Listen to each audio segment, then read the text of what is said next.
My name is Grandmaster Isaiah Gathings. I'd like to welcome you to the Academy of Sudo Thai. I'm going to stop myself right there. The rest of what I'm going to say, finishing that sentence, isn't very important.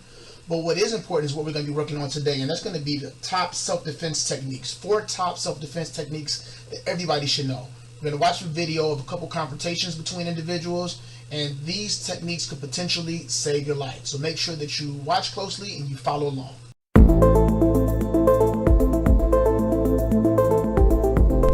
Before we get into this too much, I do want to make sure that I highlight a few things. One, he has announced that he does have a gun, and he is motioning towards that gun as if he's going to pull it out. This has changed the dynamic of the situation entirely. So it's important that we contextualize this early on so that we understand what we're going to see next.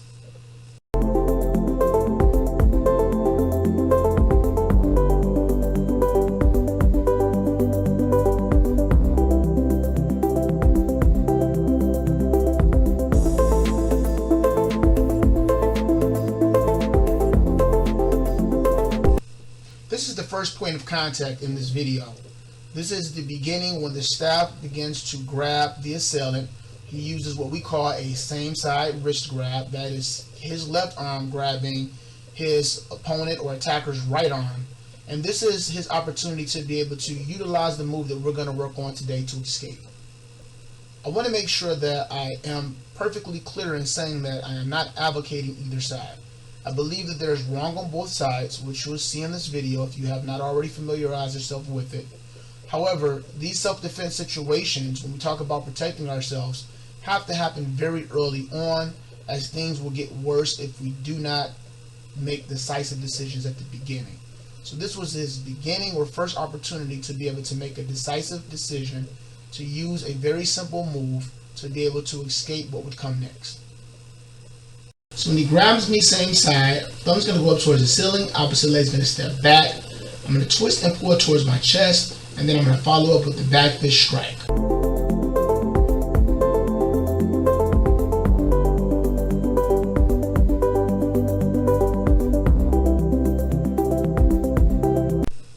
Because he failed to do the same side wrist escape, which is understandable, he's panicked right now, and the situation is now escalated to another level.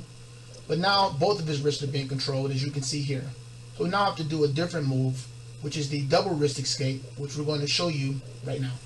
So he grabs my wrist, one each, and I'm going to step forward for this one, and I'm going to punch down towards the floor. And just simply open my hands and then pull out. As long as I'm stepping forward, and then I punch down and then open, notice how my wrist expands when I open. And that's what starts to loosen his grip a little bit, and then I just rip and pull right out.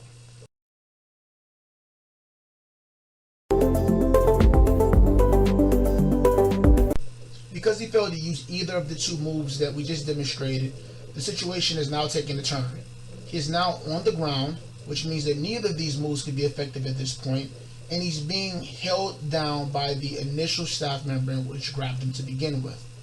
The manager or owner has now run over, and he has a weapon that he's beating him repeatedly with. Had he still been upright and used either of the two moves, he would have a much better chance of being able to defend himself or possibly escape this onslaught in which he's now facing. This is a situation of someone being choked to death on the subway. Apparently the black gentleman was making some threats. They believe he was mentally ill. And this guy was a Marine. He overheard the threats, and he interceded in what he thought was safeguarding not only his life, but everyone else that was potentially on the subway. Although the techniques that we're going to be working on today isn't exactly like this, the concept is still the same as relates to being grabbed or choked from behind. So please keep in mind that although we're not going to work on this specific situation today, we are going to work on something from a preliminary standpoint to where if you're standing and you're being choked or grabbed from behind, something that you can do to be able to avoid it from getting to the ground. The objective is to take all of the pressure off of my back. That way there's no strain. It doesn't matter how heavy he is when I lift him, I'll be able to actually absorb that because I have a proper lift. He grabs me, I protect. Elbows are down. Tuck the chin, bend the knees. And when I straighten the legs, that loads him up. And then a slight turn to the right, and he falls right off to the side. Once he grabs me, and I protect the neck, I tuck the chin, bend the knees, straighten to load them up, and then turn and get the takedown.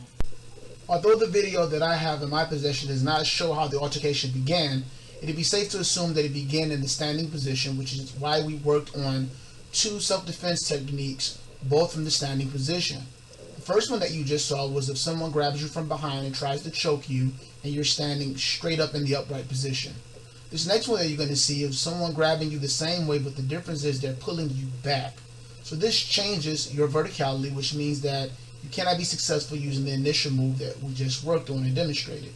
So I want you to keep in mind this next variation of this move occurs if a person is choking you from behind and they are pulling your weight backwards. So fighting the grips, dropping nice and low, working my way right around to we're on the same line as one another.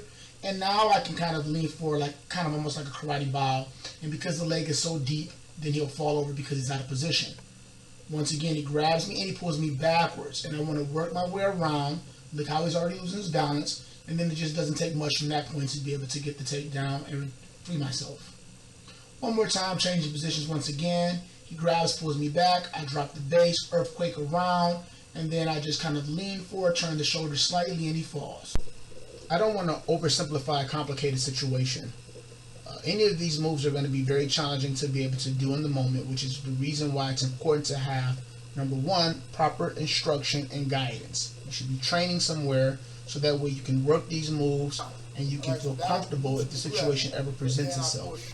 But also, it's important to have simple moves as well that do not have a ton of different moves. It's not too complex.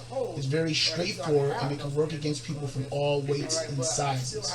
These moves that we demonstrated today are moves that I feel are essential for you to know because they can work on people from different sizes, different weights, different experience levels, and they're very simple and straightforward. And make sure that you work these moves over and over so that you can have some level of knowledge and understanding and comfort if the time ever presents itself.